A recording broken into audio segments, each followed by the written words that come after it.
Baiklah, sebelum kita belajar, marilah kita berdoa terlebih dahulu ya. A'udzubillahi minasyaitonirrajim. Bismillahirrahmanirrahim. Rabbi zidni ilman warzuqni fahman. Ya Allah, tambahkanlah ilmuku dan berilah aku pemahaman yang baik. Anak soleh soleha, kali ini kita akan belajar tema 1, subtema 1, IPA dan SBDP. Ya, perhatikan tujuan pembelajaran kita kali ini. Yang pertama yaitu siswa mampu menjelaskan sifat-sifat bunyi merambat dengan lengkap melalui percobaan. Yang kedua, siswa mampu menyajikan laporan tentang sifat-sifat bunyi merambat melalui percobaan. Yang ketiga, siswa mampu menjelaskan dasar-dasar gerakan tari bungung jumpa dalam posisi duduk. Dan keempat, siswa mampu menyebutkan nama tarian dari berbagai provinsi di Indonesia. Nah, anak soleh, itu pembelajaran kita kali ini. Ya, kita akan ke muatan IPA dulu ya. Seperti yang sudah kita ketahui, bunyi dapat dihasilkan dari benda-benda yang bergetar. Kita sudah praktek kemarin ya. Bunyi berasal dari sumber bunyi. Sumber bunyi merupakan semua benda yang dapat menghasilkan bunyi. Beberapa contoh sumber bunyi misalnya ada alat musik yang dimainkan, suara radio yang dinyalakan, suara televisi yang dinyalakan, suara petir, dan suara kereta api yang berjalan, dan banyak lagi lainnya. Ya, sumber bunyi itu sendiri. Nah, kita akan pelajari tentang sifat-sifat bunyi. Ada beberapa sifat-sifat bunyi yang harus kita ketahui. Pertama, bunyi itu memerlukan media atau medium untuk merambat. Karena membutuhkan medium untuk merambat, bunyi tidak bisa merambat di ruang hampa. Di ruang hampa itu di ruang yang tidak ada udara, ya, itu namanya ruang hampa yang tidak ada media zat padat, cair, dan juga gas, tidak ada udara, ruang hampa. Yang kedua, bunyi dapat diserap dan dipantulkan. Pantulan bunyi terjadi jika bunyi mengenai suatu penghalang sehingga menimbulkan gema maupun gaung. Contohnya ketika kita berada dalam gua ya, ketika kita berteriak memanggil, setelah kita memanggil ternyata ada pantulan suara setelahnya, ya. Itu namanya bunyi dapat diserap dan dipantulkan.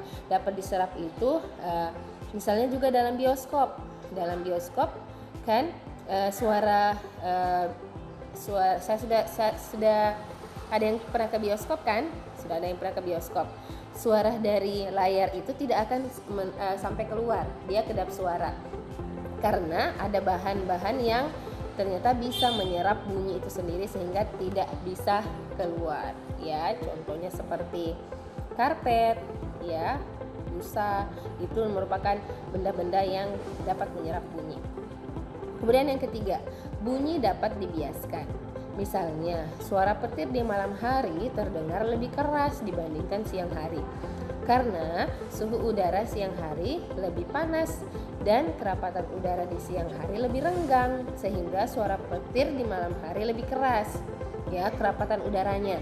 Kerapatan udara di siang hari lebih renggang sehingga suara petirnya kurang keras dibanding malam hari. Nah, ya, yang kita pelajari tadi tentang sifat bunyi dalam hal merambat. Melalui media apa saja bunyi dapat merambat?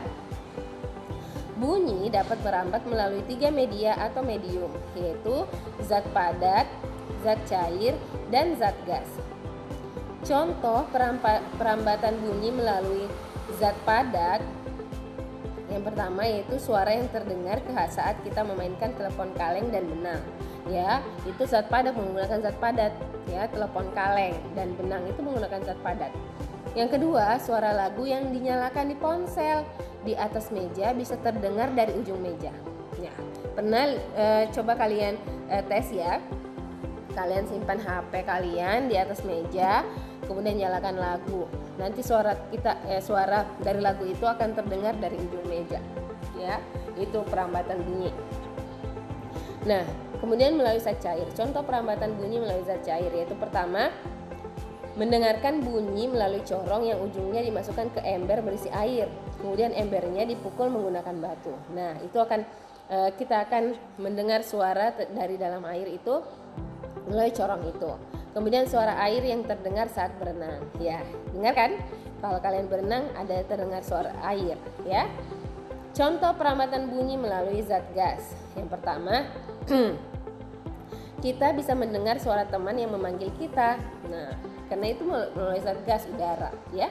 Dari jauh kita bisa mendengar suara teman yang memanggil kita. Yang kedua, bunyi lonceng yang dipukul terdengar di lingkungan sekitarnya. Ya, bunyi lonceng ya yang dipukul bisa menyebar ke yang lainnya, sehingga kita bisa mendengarkan bunyi lonceng itu sendiri.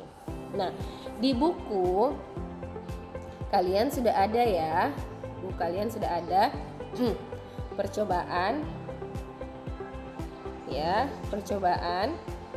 ya di halaman 40. Ya, perhatikan. Ada percobaan 1, mengidentifikasi sifat bunyi merambat melalui udara.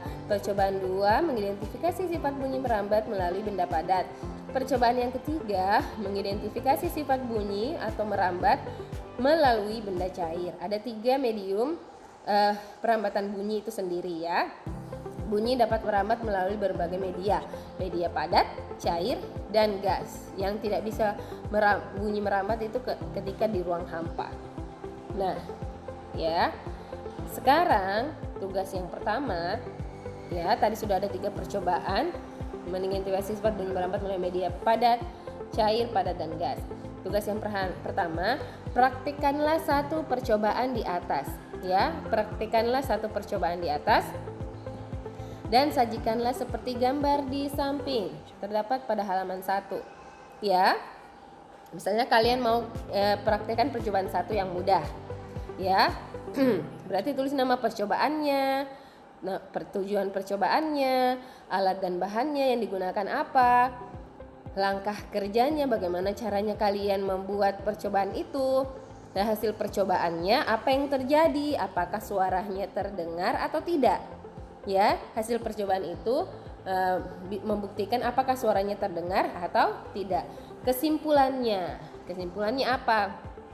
Apakah bunyi itu dapat merambat melalui benda cair, bunyi dapat merambat melalui benda padat, bunyi dapat merambat melalui benda gas. Ya, silakan pilih salah satu percobaan di atas. Ya, pilih mau percobaan 1, percobaan 2, atau percobaan 3. Yang kalian menganggap ada bahannya di rumah sehingga bisa dipraktekkan. Ya, Ustazah tunggu laporannya ditulis di buku tulisnya ya. Laporan percobaan ini ditulis di buku tulis. Oke, selanjutnya, nah kita ke muatan SBDP. Kemarin kalian sudah praktek gerakan dasar-dasar gerakan tari bungong jempa di posisi berdiri. Ini adalah gerakan tari bungong jempa di posisi duduk. Nah, ada 2 ya, tari bungong jempa itu ada 2, posisi berdiri dan posisi duduk. Ada gerakan F seperti gambar di layar. F, gerakan G, ada gerakan H, dan gerakan I. Ada 4 gerakan di tari bungong jempa itu sendiri. Ya, ada 4 gerakan. Oke.